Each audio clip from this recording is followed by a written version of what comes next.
I have realized that most people they don't know what to do once their chicken are starting to grow. Actually, they don't know how to take care of chickens. What are those daily routines that they need to do? It's not about them not knowing how to raise chickens or what to do, because most people are paying for workshops which are like crazy, crazy, crazy expensive. You find that people are paying 2.5 for a class of like 2 hours, and then that person's just gonna be there telling you how you're gonna raise your chickens. So most of you guys, you just don't know what are those things that you need to do as a chicken are growing, because raising chicken is it's just simple as I don't know as what, but yeah. So today I'm deciding to actually share with you how my day go about, like what are those daily routines that we need to do in a chicken house. So what we are here to do today, it was just to increase the space as our broiler chicken are as well as what growing. So those are some of the things that we do, and I'm gonna share with you a little of why you need to keep your brooder small. Because basically, some people they don't know why they need to keep the brooder small. You'll find someone using the whole space inside the house, and you ended up now having to take out your chicken bedding many times because it's wet, the whole house is wet and stuff. So, what I want to share with you today is that keeping your brooder small also increase your chicken growth. So it helps when it's coming to your chicken growth. Remember that even as a person, if you eat and sleep, what's gonna happen to your body? What's gonna happen to your health? So you start now to become obese, or you start now to become fat. So it also applies in chickens. So if your chicken are not having too much space to move around, which means that they are exercising by moving around.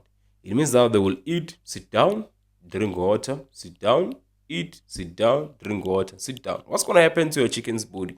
It's going to what? Develop fast. So those are some of the tricks that I've been using. That's why most people get shocked when I say I sell my chicken in 4 weeks to 5 weeks. It's because of this kind of tricks that I do. Yeah, maybe someone can say, it's not working. Scientifically, it's not applying. Yeah, maybe to you, but to me, it's B, because that's how I've been raising my chicken. So, what was here to do today in my chicken house was to increase the space, because now my chicken are growing.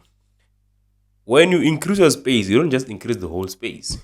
You actually increase by looking at the size of your chicken. Say, okay, this one is to be enough for them. So what I was here was to increase the space. So I did put a new sawdust. I also have put it a new, no, actually turned the old bedding. So after I turned my old bedding and increased the space by putting a new sawdust. So the sawdust that you are saying that's coming from the bath is because I got this sawdust for free. So it was inside my baki at the back of it, then I transferred it to the bath because I didn't have any space where I can put it to dry off because it was a little bit wet. Fine. So let's continue. So when you raise a chicken, more especially in winter, you can use high protein feed. They call them the premium feed.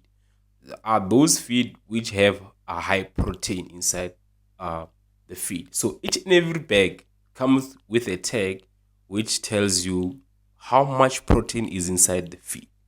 You understand? And talking about the feed, when you raise your chicken anytime, winter, summer, when you start your cycle, I'm talking about the first 14 days where you're going to be giving your chicken starter. Because remember, we feed our chicken starter for the first 14 days. Please, all the time, try to use premium feed as a starter. You can lower the protein as you change from starter to grower. You can buy a budget feed or a minimum premium feed. So, but don't buy high premium feed during winter, more especially if you're staying in a hot places. No, during summer. Sorry, during summer, don't go for high protein feed. So we go for high protein feed during winter time because that's where you require to feed your chicken with more protein because now it's hot, it's cold, And remember that chicken tend to grow slow in winter times, unlike summer times. So every time I start my broiler cycle, I go for high premium feed. So right now, I was giving my chicken grower. It's also from a high protein feed. So it's a premium feed that I'm actually giving my grower. Yeah. So if you know and you've been on my channel, you know which one I'm talking about. Which brand is it that I normally use? So it is the premium feed from that brand that I normally use. Yeah. I think the protein on the grower it's around 200, if not 190. And then I know that for the starter, it's around 210. Yeah, as a thing, it's a as the on yeah the protein for starter is around 210, and then the grower it's around 190 or 200. Not sure with the protein on the grower. So, but remember, we feed our chicken pellets on grower. And the other day, someone asked me, why do I give my chicken pellets, not cramp? So, cramp grower, it's like a starter. So, they're all crushed and to be soft for our bits. So, I normally go for pellets and come into grower because pellets last longer than cramp food. That's all one of the reason why. And if you wanna go into details, why is it lasting long and what? Because chicken takes time to actually crush the pellets on their own, unlike when they're eating the cramp one, which they can process very fast. So pellet stays longer because your chicken also takes time to crush it and process it into their body. So the cramp one, it's straightforward, man. Fast, fast, quick, quick. Your chicken are done. So the reason why you see my chicken fighting for food right now is because last night I didn't give them food. Well, actually they had food, but the feeders were low on food. So, and these are some of the things that you need to. I also need to avoid all the time. So make sure that your chicken have feed all the time. Don't try these things of giving them breakfast, more especially when they're still young. When they're old, yeah, you can do that. But when they're still young, don't try and give them breakfast. Always try go for feed inside the feeders all the time, water inside the drinkers all the time. So when coming to the water thing is that people always ask, what's the yellow things at the water? So that yellow thing, it's called stress pack. It's just there to actually calm down your chicken, relieve the stress because it's their first time in this world. They don't know what's going on. So just to actually relax your chickens, you give them stress pack. You can just give them from day 1 until day 3, until day 7, until whenever you feel like you are fine with it. So, but during winter, I normally advise people to give them stress pack many times because when it's like really, really cold, chicken tends to be stressed more. So, yeah, just try to give them stress pack when it's crazy cold and when it's crazy hot. So, that's what I was here to do inside my first house. So, remember that now I have 2 houses, and I have another house which is full of full grown chickens, and I'm stuck there. So inside this one, we have about 196 chickens. So initially there were 200, and then we lost 4. So we are left with 196, and they're gonna be ready in the next 2 to 3 weeks. So right now we are going into the next house. So this is the house where this house gives me stress, guys, because I'm stuck with chicken. So sometimes people think that things are going well, sometimes they don't. So initially I planned this cycle for Easter time. Remember, guys, I normally say that, hey, don't start your cycle during Easter time, especially if you are first time broiler farmer. Don't do it during Easter, and don't do it during festive season. So during Easter time, I planned this cycle. What happened is that my chicken didn't grow according to the timeline that I normally know that my chicken will be ready on. It means that during the Easter weekend, when people were calling and looking for their chickens, I didn't have chickens. I had chickens, but the growth was slow, so I couldn't sell them. And now the market is closed. I'm starting with a lot of chickens. So I'm still able to move them, but not in a volume that I normally move my chicken on, because knowing when market opens and when market closes.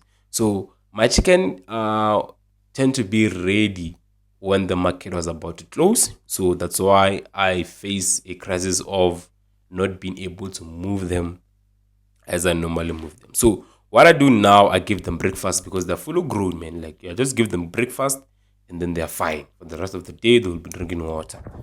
You give them breakfast because you don't want them to lose weight. So that's why you have to give them what? Breakfast. That's all I want to say about those ones. Then now we went to the crop. Yeah, I know, guys, you are here for chickens, but I'm kind of doing crops these days. I'm trying to learn, actually experimenting, like when it comes to tomatoes, because I love tomatoes. Like, I'm a big fan of tomato farming. So here I was just spraying my tomatoes, and they're really fine, man. They've grown.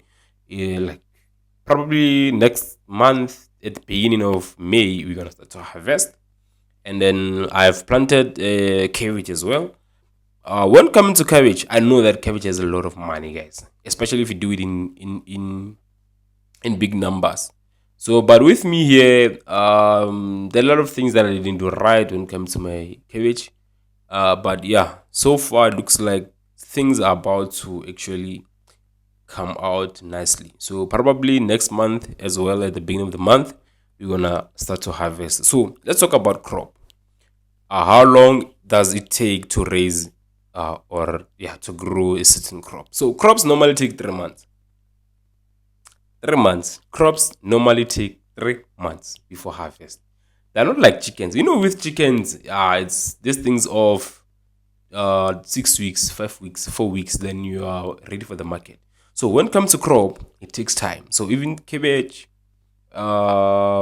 tomatoes, your butternuts, your what else? Your green pepper, all those kind of crops, they normally take 3 months for you to be ready to harvest. So they take about 90 days, for you to be ready to harvest them. So those are some of the things that I just wanted to share with you guys. I hope this video was knowledgeable and was fun, as it was for me. So thanks for watching. Makwal Agri. Continue to support the channel. I'm back now on the channel, so I'm gonna be dropping content every week. So on a weekly basis, I'm back dropping content. Dango.